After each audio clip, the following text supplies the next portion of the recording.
So let's tell you why the Chevrolet High Country is currently the best new half-ton towing vehicle that you can get with the 3-liter Duramax and the max trailering package. And you may be saying, hey, those are GMCs, those aren't High Countries. Why are we starting with GMCs? Well, because these are Denali's, and although neither one of these have the 3-liter Duramax, you can get them with the 3-liter Duramax. But what GMC does not allow you to do is get the Denali or the Denali Ultimate with the max trailering package. So that's why I'm going to tell you that, unfortunately, as high a trim level as you can go with a GMC is SLT. You can go all the way up to the High Country and get the maximum trailer package with that High Country.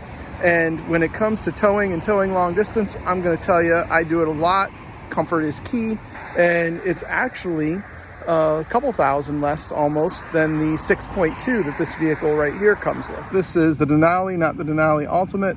My understanding is that you need to order the Denali Ultimate if you want that one, but as you look, these Denalis are pretty luxurious on the inside, but I'm going to tell you, that's the exact same as what the High Country looks like on the inside with the dark leather interior. So in terms of their interiors, they're identical. The max trailering package gets you a front axle of 4,150 pounds as opposed to the 3,800 pounds that it comes with standard. Now, this is the 6.2 liter, but these are available with the max trailering package as well. The problem with the 6.2 liter versus the 3.0 is that the 6.2 only comes with the same 24-gallon fuel tank, and you're really going to need range when you want to drive and tow with this. But with that diesel engine, even with the 24-gallon fuel tank, your range is probably going to exceed anything you would get in any of the other current offerings out there. Even with that 24-gallon fuel tank in it, being that it's a diesel, the improved MPGs, assuming you're towing something in that 5,000 to 6,000 pound range, I think your fuel economy is going to hover right around 13 to 14 miles per gallon. That's going to give you a range of close to, well, probably 300 plus miles, and certainly traveling at 70 to 75. People will say they do better than that, but not traveling at 70 to 75 miles per hour with a 6,000 pound travel trailer behind you. And so when we factor all that in, that's still pretty darn good range, and I think stopping once every 4 hours on long tow days is reasonable. I also know that engine is going to work in a much lower RPM range, with the maximum torque being generated right at about 1,500 RPMs.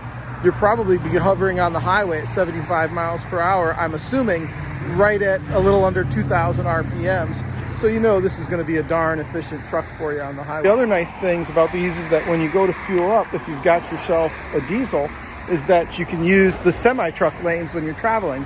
A lot of truck stops, even some of the Pilots and the Love stops, are surprisingly small and a little bit difficult to maneuver in with a travel trailer, even if you do have a half-ton. That makes for a big difference. But one of the things we want is comfortable seats when we travel, but we also want headroom and legroom.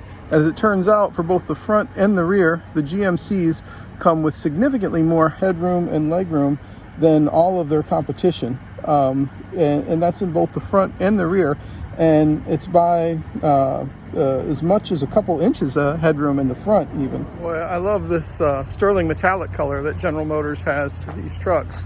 This looks great in this High Country here, but when it comes to towing, what's most important relative to this bed here is not the way it looks on the outside, but what it's got on the inside.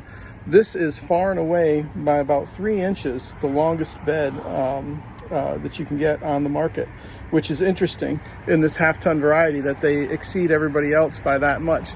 The other place where they exceed everybody by a couple inches is in the wheelbase of these. The wheelbase of these trucks is about 2 inches longer, about 147 inches. The closest competitors are right at about 145. And despite the wheelbase being the longest, this truck still has one of the tightest turning radiuses out there.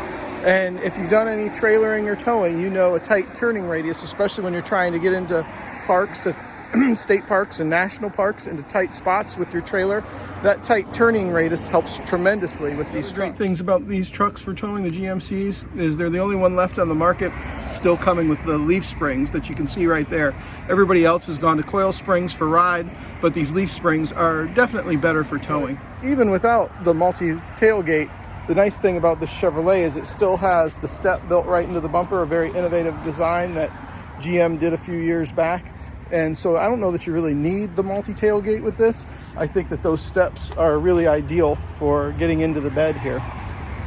And how about the fact that General Motors redid the LZO from the LM2 engine? The LM2 3.0-liter Duramax got 277 horsepower and 460 pound-feet of torque. Now they're up to 305 horsepower and 495 pound-feet. I'm not going to go ahead and tout the 13,000 pounds of towing capacity, because in a half ton, putting 13,000 pounds behind it just doesn't seem like something I want to advocate or something I would ever do.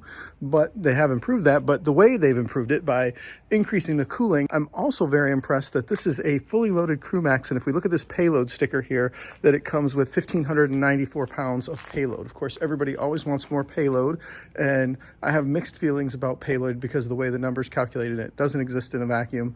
But in any event, 1,594 in a fully loaded CrewMax version of the High Country is quite impressive. So those are my reasons for thinking that this is the best half-ton out there currently on the market as a new vehicle for towing. Of course, I don't think it beats my 2018 Tundra, and I could go through a laundry list of reasons why that's the case, but I also think this is one heck of a vehicle. Let me know what your thoughts are on that.